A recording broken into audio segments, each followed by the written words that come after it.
Bayangkan, di tengah jalan yang seharusnya menjadi tempat biasa berlalu lalang, seorang pria berdiri sendirian dengan napas terkontrol, tubuhnya tegap namun penuh luka batin. Di sekelilingnya, aparat berseragam mengepung dengan wajah penuh amarah, sementara satu tubuh terkapar tak berdaya di aspal panas. Di belakang pria itu, seorang wanita berdiri gemetar, matanya dipenuhi ketakutan dan harapan sekaligus. Dalam hitungan detik, keadaan bisa berubah menjadi maut, bukan karena peluru, tapi karena kesombongan dan penyalahgunaan kuasa. Detik itu, tak ada hukum, tak ada keadilan, yang ada hanya insting bertahan hidup dan harga diri yang diinjak-injak. Dan dari momen paling tegang inilah, sebuah kisah kelam tentang fitnah, pengkhianatan, dan kebenaran yang hampir mati akan dimulai. Namun sebelumnya, bagi yang beragama Islam, mari tinggalkan sholawat di komentar agar sholawat ini menjadi saksi kita di akhirat kelak. Jangan lupa juga like dan share cerita ini ke teman ataupun keluarga terdekat kita. Semoga Anda mendapatkan pahala yang setimpal karena sudah subscribe, like, komen, dan membagikan cerita ini. Sekarang, mari kita lanjut ke ceritanya. Pagi itu, lapangan Kodim dipenuhi barisan prajurit yang berdiri tegap di bawah terik matahari. Di antara mereka, seorang prajurit Kopassus berdiri dengan wajah tenang, namun matanya menyimpan lelah yang dalam. Berbulan-bulan ia bertugas di luar pulau, menjalani misi berat yang tak pernah ia ceritakan kepada siapapun, bahkan kepada istrinya sendiri. Upacara berlangsung hikmat, hingga namanya dipanggil sebagai salah satu prajurit yang berhak menerima cuti. Saat itu, yang ia rasakan bukanlah kebanggaan, melainkan rindu. Rindu pada rumah kecilnya, pada motor tua yang setia menunggu, dan pada seorang wanita yang selalu berdoa dalam diam agar ia kembali dengan selamat. Setelah upacara usai, ia pulang tanpa iring-iringan, tanpa pujian, hanya mengendarai motor Beat Karbu kesayangannya, melintasi jalan panjang menuju rumah yang selama ini hanya ia lihat lewat ingatan. Ketika sampai, pintu rumah terbuka dan istrinya menyambut dengan senyum yang menahan air mata. Pelukan itu sederhana, namun mengandung rasa syukur yang tak terucap. Hari itu mereka lalui dengan damai, seolah dunia akhirnya memberi mereka kesempatan bernapas. Keesokan harinya, mereka berencana keluar bersama, hanya berdua, menikmati waktu yang lama dirampas oleh tugas dan jarak. Mereka tak pernah menyangka perjalanan singkat itu akan menjadi awal dari badai besar yang hampir menghancurkan segalanya. Suhu 1,65. Lapangan Kodim pagi itu terasa berbeda. Matahari belum sepenuhnya naik, embun masih menempel di ujung rumput, dan barisan prajurit berdiri tegak tanpa satupun bergerak. Di antara mereka, seorang prajurit Kopassus berdiri dengan wajah tenang. Tubuhnya diam, tetapi pikirannya jauh melayang. Berbulan-bulan ia berada di luar pulau, menjalani tugas berat yang tak semua orang sanggup menanggungnya. Tugas yang menuntut ketahanan fisik, keteguhan mental, dan kesiapan kehilangan nyawa kapan saja. Hari itu, semua itu berakhir. Komandan membacakan nama-nama prajurit yang akan menerima cuti. Saat namanya disebut, dadanya terasa menghangat. Bukan karena bangga, melainkan karena rindu. Rindu rumah kecilnya, rindu suara sederhana di pagi hari. Rindu seseorang yang selalu menunggunya pulang, tanpa pernah tahu apakah ia akan kembali atau tidak. Upacara berjalan hikmat. Tepuk tangan terdengar singkat, lalu barisan dibubarkan. Ia memberi hormat terakhir sebelum melangkah pergi, meninggalkan lapangan yang selama ini menjadi saksi bisu latihan keras dan keringat yang tak terhitung. Beberapa jam kemudian, ia sudah berada di jalan. Motor Beat Karbu tua miliknya melaju pelan, suaranya khas, sedikit kasar, menandakan usia dan pemakaian yang panjang. Motor itu bukan kendaraan mewah, tapi setia menemaninya sejak lama. Jalanan membentang, angin menyapu wajahnya, dan untuk pertama kalinya setelah sekian lama, ia bisa menarik napas panjang tanpa beban perintah atau ancaman. Ia hanya seorang pria yang ingin pulang. Rumah kecil itu akhirnya terlihat. Pagar sederhana, cat yang mulai pudar, tapi terasa hangat hanya dengan memandangnya. Ia mematikan mesin motor dan belum sempat melangkah jauh ketika pintu terbuka. Istrinya berdiri di sana. Senyum yang selama ini hanya hadir dalam ingatannya, kini nyata di depan mata. Tanpa banyak kata, mereka saling mendekat. Pelukan itu terasa lama, seolah ingin menebus semua waktu yang terpisah. Di pelukan itu, dunia terasa aman, jauh dari suara senjata dan teriakan komando. Hari itu berlalu dengan sederhana. Mereka berbincang, tertawa kecil, menikmati hal-hal remeh yang justru paling dirindukan. Malam datang dengan tenang, dan untuk pertama kalinya setelah sekian lama, ia tidur tanpa mimpi buruk. Pagi berikutnya, matahari masuk lewat celah jendela, membawa rencana kecil yang terasa besar bagi mereka. Jalan-jalan berdua, hanya naik motor, tanpa tujuan jauh, sekadar menikmati kebersamaan yang lama hilang. Mereka bersiap dengan santai. Istrinya duduk di belakang, tangannya memegang ringan jaket suaminya. Motor kembali menyala, suara khas itu terdengar lagi, dan mereka melaju menyusuri jalan yang mulai ramai. Wajah sang istri tampak ceria, sesekali menunjuk sesuatu di pinggir jalan, dan ia hanya mengangguk sambil tersenyum. Ia merasa hidupnya akhirnya kembali normal. Namun beberapa ratus meter ke depan, suasana berubah. Seorang polisi berdiri di pinggir jalan, berseragam lengkap, dengan tatapan tajam yang seolah mencari-cari kesalahan. Tangannya terangkat, memberi isyarat berhenti. Motor melambat, lalu berhenti di sisi jalan. Udara yang tadinya ringan mendadak terasa berat. Sang prajurit menurunkan standar motor, menoleh sebentar ke arah istrinya yang masih tersenyum samar, lalu memandang ke depan, ke arah polisi yang mulai melangkah mendekat dengan wajah dingin dan sikap yang sama sekali tidak ramah. Jalan mulai semakin menyempit. Pohon-pohon yang tadi terlihat jauh kini menjulang lebih dekat, seolah merunduk ke arah jalan, membentuk terowongan gelap yang hanya diterangi oleh lampu mobil Alia. Ia menelan ludah, mencoba mengalihkan pikiran dengan menaikkan volume musik. Namun alunan lagu yang biasanya menenangkan justru terdengar seperti suara asing yang tidak cocok dengan suasana malam itu. Jantungnya berdetak lebih cepat. Setiap detik terasa panjang, dan setiap meter terasa seperti melewati lorong waktu yang tidak jelas ujungnya. Sesekali ia mempercepat laju mobil, berharap segera menemukan cabang jalan atau pemukiman. Tetapi yang ia lihat hanya gelap, gelap, dan gelap. Hawa dingin di luar mulai merembes masuk, meski semua jendela tertutup rapat. Alia mengusap kedua tangannya, mencoba meredakan rasa tidak nyaman yang merayap naik. Ia mencoba berbicara pada dirinya sendiri, berusaha menenangkan hati yang mulai kacau. Tenang, Lai, ini cuma jalan, tinggal lewat, sebentar lagi juga sampai. Tapi kata-kata itu tidak benar-benar menenangkan. Ada sesuatu di udara malam itu, sesuatu yang membuat bulu kuduknya berdiri sejak ia memasuki jalur ini. Tiba-tiba, sebuah suara tek-tek-tek terdengar dari kap mesin. Alia menegang, matanya langsung melirik ke semua indikator dashboard. Tidak ada peringatan apapun. Mobil masih melaju, tapi suaranya berubah aneh, seperti napas seseorang yang kelelahan. "Jangan sekarang, jangan rusak sekarang," gumam Alia pelan. Namun seolah semesta ingin menguji keberaniannya, mobil itu mendadak bergetar pelan. Lampu dashboard berkedip, dan dalam hitungan 3 detik, semua mati. Mesin langsung terhenti, lampu mobil padam, musik menghilang, jalanan yang gelap tadi berubah menjadi gelap total. Alia berdiri, tangannya refleks menekan tombol starter. Klik, tidak ada respons. Ia tekan lagi. Klik, tetap tidak menyala. "Tidak, jangan begini," katanya dengan suara tercekak. Ia mencoba menyalakan lampu hazard, tidak menyala. Ia cek ponselnya, sinyal hilang total, bukan lemah, hilang, tidak ada bar sama sekali. Hening menyelimuti seluruh mobil, hening yang begitu pekat hingga Alia bisa mendengar napasnya sendiri yang tersengal.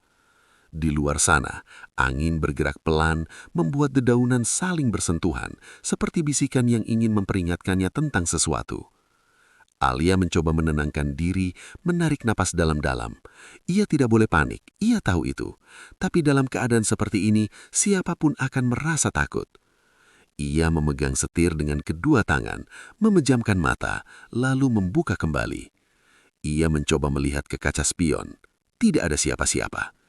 Tapi entah kenapa ia merasa ada sesuatu yang memperhatikannya dari balik kegelapan.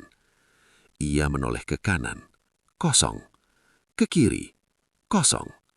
Lalu entah dari mana, sebuah suara langkah kaki terdengar pelan, sangat pelan, mendekat ke arah mobilnya. Alia tertegun, napasnya tertahan. Suara itu semakin jelas, langkah yang berat, lambat dan tidak terburu-buru. Seperti seseorang yang tahu ia tidak akan kemana-mana.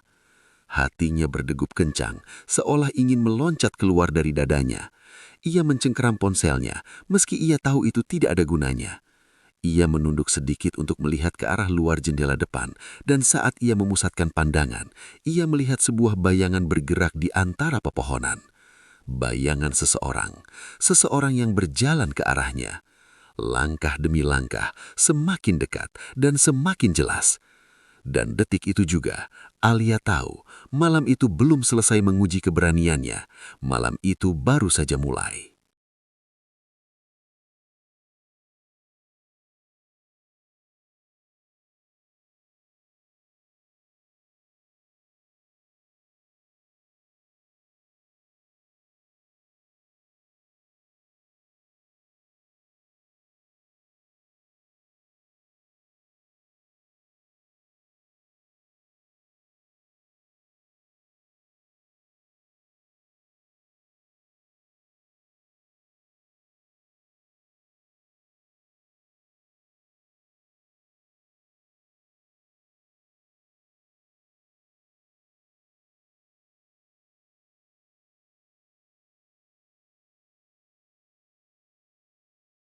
Alia menahan napas.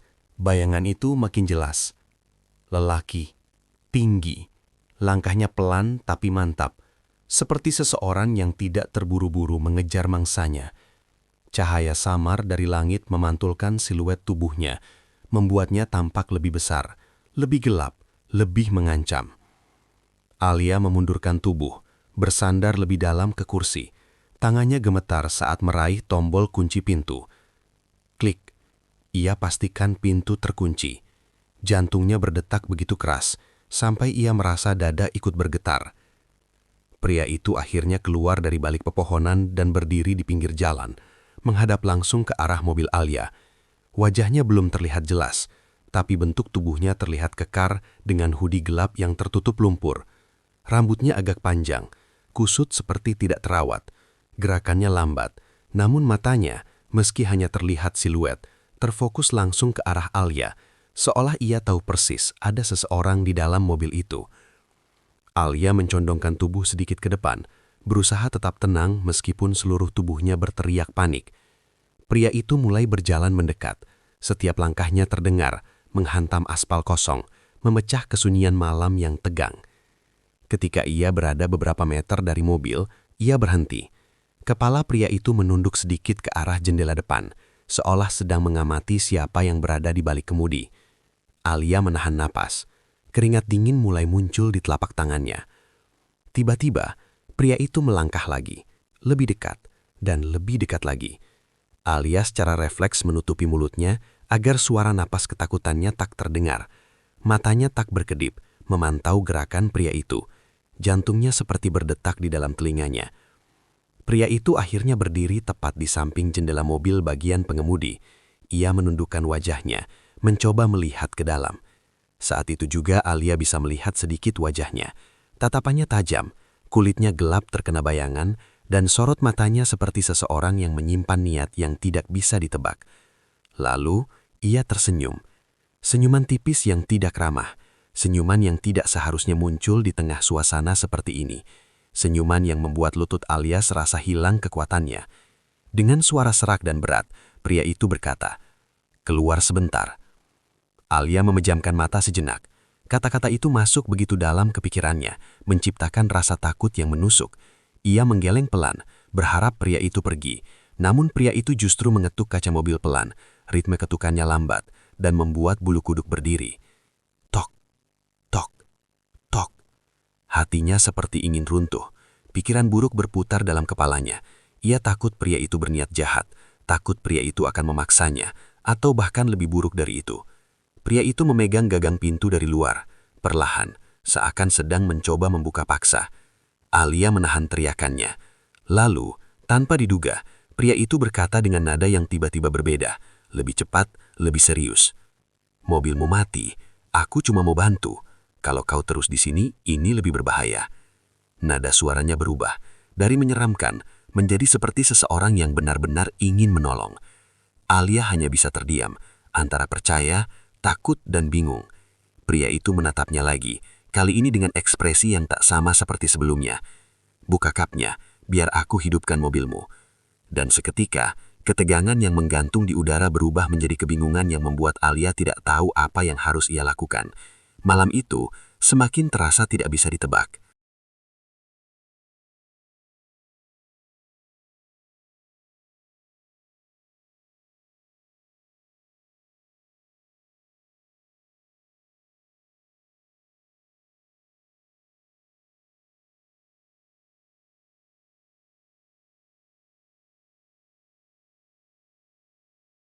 Alia masih terdiam. Kata-kata pria itu bergema di kepalanya, namun tubuhnya tetap membeku oleh rasa takut yang menancap terlalu dalam. Tadi, ia merasa sedang berhadapan dengan sosok yang berbahaya, seseorang yang mungkin akan mencelakainya. Tapi kini, pria itu berbicara dengan nada berbeda, lebih tegas, lebih cepat, seperti seseorang yang benar-benar sedang berusaha memberitahu sesuatu. "Kalau kau terus di sini, kau bisa dalam bahaya," ulang pria itu. Kali ini dengan tatapan yang lebih serius dibanding sebelumnya. Tidak ada lagi senyuman tipis yang menyeramkan itu. Tidak ada lagi nada menggoda. Wajahnya terlihat fokus, seperti seorang teknisi yang sedang menilai kerusakan. Alia menghela napas pendek. Ia menatap ponselnya lagi, masih tidak ada sinyal. Ia melihat sekeliling, gelap total, dan pria itu masih berdiri di sana, menunggu jawaban. Hati Alia berkecamuk, antara rasa takut dan harapan kecil bahwa mungkin pria ini benar-benar ingin menolongnya. Dengan tangan gemetar, Alia akhirnya menekan tombol untuk membuka kaca jendela sedikit, hanya beberapa sentimeter. Cukup untuk bicara, tapi tidak cukup untuk menjangkau dirinya.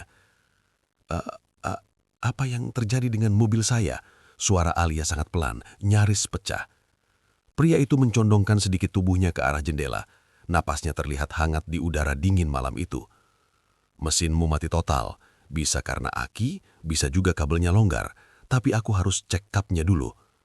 Alia menggigit bibirnya. "Tapi, aku takut."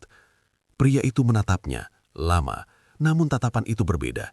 Tidak lagi mengusik, tidak lagi menyeramkan. Ada ketegasan, kelelahan, dan sedikit kekhawatiran. Lalu ia berkata pelan, "Aku cuma mau bantu. Kalau aku berniat buruk, aku sudah bisa melakukannya sejak tadi, kan?" Alia terdiam. Ia tahu itu benar. Sejak tadi mobilnya mati total, ia tidak bisa lari kemanapun. Pria itu mundur selangkah. "Aku tunggu. Kau yang putuskan. Tapi semakin lama kau diam di sini, semakin tidak aman." Alia menelan ludah. Ia perlahan membuka kunci kap mesin melalui tuas di bawah dashboard. Suara kecil klik terdengar. Pria itu mendengar dan langsung berjalan ke depan mobil. Alia mengamati dari dalam. Ia melihat pria itu mengangkat kap mobil dan mulai menunduk. Tangannya bergerak cepat memeriksa bagian mesin. Meski suasana gelap, gerakannya terlihat sangat terbiasa, seperti seseorang yang sudah ratusan kali melakukan hal ini. Beberapa menit berlalu. Alia masih memegang setir erat-erat, tubuhnya tegang, tapi rasa paniknya perlahan menurun. Setidaknya pria itu tidak melakukan hal aneh, tidak mencoba membuka pintu, tidak mencoba mendekatinya lagi. Suara logam diketuk pelan. Lalu pria itu muncul lagi di samping jendela. "Akimu longgar," katanya. "Aku kencangkan dulu, coba hidupkan." Alia ragu, tapi ia memutar kunci mobil. Brum! Mesin menyala, mulus. Alia terbelalak. Rasa lega langsung menyapu seluruh tubuhnya, seperti beban besar yang terangkat dari dadanya. Pria itu tersenyum kecil. Kali ini bukan senyuman menyeramkan, tapi senyuman tulus yang sederhana. Nah, itu dia. Alia memandangi pria itu dengan tatapan berbeda kini. Bukan hanya takut, tapi juga heran dan bingung. Bagaimana seseorang yang terlihat begitu menakutkan bisa begitu cepat berubah menjadi penyelamatnya? "Terima kasih," suara Alia berdetar. Pria itu mengangguk. "Nama aku Dava. Aku punya bengkel di kota. Kebetulan lewat sini tadi, Tapi aku lihat mobilmu mati, jadi ya aku berhenti. Alia tersentak. Bengkel? Pemilik bengkel? Baru sekarang ia memperhatikan lebih jauh. Di balik hoodie gelap dan rambut acak-acakan itu, tubuh pria ini terlihat seperti seseorang yang bekerja dengan alat berat setiap hari. Tangan, jaket, bahkan sepatu botnya penuh dengan bekas minyak dan tanah. Mungkin tadi ia baru selesai kerja lembur. Alia ya? Tanya pria itu sambil menatapnya. Alia mengangguk pelan. Dava lalu melanjutkan, aku jalan di depan sampai kamu masuk ke jalan besar. Biar aman, setelah itu baru kamu pulang. Alia terdiam lagi. Tindakan pria ini jauh dari apa yang ia bayangkan beberapa menit lalu. Rasa takut itu belum hilang sepenuhnya, tapi kini datang rasa lain, rasa yang membuat ia mulai mempertanyakan penilaiannya tentang pria ini. Dava berjalan menuju kendaraannya, sebuah motor trail besar dengan barang-barang servis di bagian belakangnya. Alia mematikan. Sebuah motor servis lapangan yang biasa dipakai mekanik profesional untuk panggilan darurat. Mobil Alia menyala stabil, seolah tidak pernah bermasalah. Dan pria yang tadi ia kira akan mencelakainya, kini malah menjadi alasan ia bisa kembali pulang malam itu. Alia menggenggam setir, hatinya berdebar dengan cara yang berbeda. Malam itu ternyata tidak hanya membawa ketakutan. Malam itu mulai membawa kejutan. Alia menatap punggung Dava yang menjauh menuju motornya. Suasana yang tadinya mencekam berubah menjadi aneh, seolah ketakutan yang menghimpit dadanya perlahan digantikan oleh rasa lega yang hangat. Namun sisa-sisa ketakutan itu masih menggema tipis, membuat tubuhnya masih sedikit gemetar. Dava menyalakan motor trailnya. Suara mesin motor yang garang menggetarkan udara malam, tetapi entah kenapa, kali ini suara itu terdengar seperti jaminan keselamatan, bukan ancaman. Lampu motor itu menyala terang, memecah kegelapan yang sedari tadi mengurung Alia. Dava menoleh sebentar ke arah mobil Alia, mengangguk singkat memberi isyarat agar Alia mengikutinya dari belakang. Alia memegang setir lebih mantap, menghapus sisa air mata yang tertahan. Ia menarik napas panjang, lalu menekan pedal gas pelan. Mobil pun mulai bergerak mengikuti Dava yang melaju di depan. Suasana malam terasa berbeda kini. Meski jalan masih gelap, masih sunyi, masih menyimpan hawa seram, keberadaan motor Dava di depan menjadi seperti cahaya kecil yang menuntun Alia keluar dari tempat itu. Cahaya yang membuat langkahnya terasa jauh lebih aman. Sesekali Dava menoleh ke belakang, memastikan Alia masih mengikutinya. Setiap kali pandangan mereka bertemu, Alia merasa sedikit lebih tenang. Ia tidak tahu mengapa, tapi ada sesuatu dalam cara pria itu bertindak yang membuatnya yakin dia bukan orang sembarangan. Jalan perlahan melebar ketika mereka hampir sampai di titik akhir hutan kota. Lampu-lampu jalan mulai terlihat kembali. Suasana yang tadinya mencekam berubah menjadi lebih hidup. Alia bisa melihat beberapa mobil melintas di persimpangan jauh di depan. Peradaban kembali. Ketika mereka keluar sepenuhnya dari jalan gelap itu, Dava mengangkat tangan kirinya memberi isyarat berhenti sejenak. Alia ikut menepi. Dava mematikan motor dan turun. Alia membuka kaca jendelanya sedikit, cukup untuk berbicara tanpa rasa takut yang tadi menghantuinya. Kau sudah aman, kata Dava sambil menyandarkan helmnya di bagian tangki motor. Mulai dari sini jalanan terang, banyak rumah, banyak orang, kau bisa lanjut pulang. Alia mengangguk pelan. Terima kasih, kalau bukan karena kamu, aku... Suaranya nyaris pecah, masih terbayang rasa takut ketika mobilnya mati dan ia sendirian dalam gelap. Dava mengangkat tangan, memotong kecemasannya. Sudah, yang penting kamu selamat sampai rumah. Alia menghela napas panjang, berusaha mengumpulkan keberanian untuk berkata lebih. Aku benar-benar takut tadi. Aku tahu, jawab Dava singkat. Maaf kalau tadi aku bikin kamu makin takut. Cara ngomongku mungkin jelek, penampilanku mungkin... Ya, begitulah. Ia senyum kecil, kali ini benar-benar jujur. Alia memperhatikan wajahnya lebih jelas. Di balik rambut acak dan hoodie gelap itu, mata Dava tidak menunjukkan niat buruk. Justru ada kelelahan dan sekaligus ketulusan yang sulit dijelaskan. Ngomong-ngomong, Dava mengeluarkan sesuatu dari kantong hoodie-nya, sebuah kartu nama. Kalau mobilmu ada masalah lagi, telepon saja. Aku punya bengkel besar di kota. Biasanya aku kerja sampai malam. Alia menerimanya, memandangi tulisan pada kartu itu. Nama bengkel yang terkenal, yang sering ia dengar, tapi tidak pernah ia sangka pemiliknya adalah pria tampak berantakan yang ditemuinya di tengah kegelapan. Ini benar-benar... Kamu? Tanya Alia hampir tidak percaya. Dava tertawa kecil. Iya, kalau tadi aku mau jahat, aku pasti tidak pakai kartu nama. Alia ikut tersenyum. Untuk pertama kalinya sejak malam itu dimulai, senyumnya terasa tulus, penuh syukur. Baiklah, kata Dava sambil mengenakan helmnya kembali. Hati-hati di jalan. Jangan lewat jalan itu lagi kalau kamu sendirian. Aku tidak akan, jawab Alia pelan. Dava menyalakan motor dan bersiap pergi, tapi sebelum ia benar-benar melaju, ia kembali menoleh pada Alia. Kalau kamu sudah sampai rumah, kabari aku, biar aku tahu kamu aman. Dada Alia terasa hangat mendengar kalimat itu. Ia mengangguk. Iya, akan aku kabari. Dava mengangkat tangannya dan melaju. Motor trail itu menghilang di jalan terbuka yang terang. Alia diam beberapa detik, memandangi lampu motor yang semakin menjauh sebelum akhirnya hilang di tikungan. Dengan perasaan yang jauh lebih tenang, ia kembali menatap kartu nama di tangannya. Nama Dava tercetak jelas, seperti takdir yang baru saja dituliskan untuknya. Alia menyalakan mobil, melanjutkan perjalanan pulang. Takut yang tadi menghancurkan keberaniannya, kini digantikan rasa penasaran, rasa nyaman, dan entah bagaimana, sebuah rasa hangat yang tak pernah ia bayangkan muncul di tengah malam penuh teror. Ia tidak tahu bahwa pertemuan ini bukanlah akhir, melainkan awal dari kisah yang jauh lebih panjang, jauh lebih tak terduga, dan jauh lebih indah daripada ketakutan malam itu.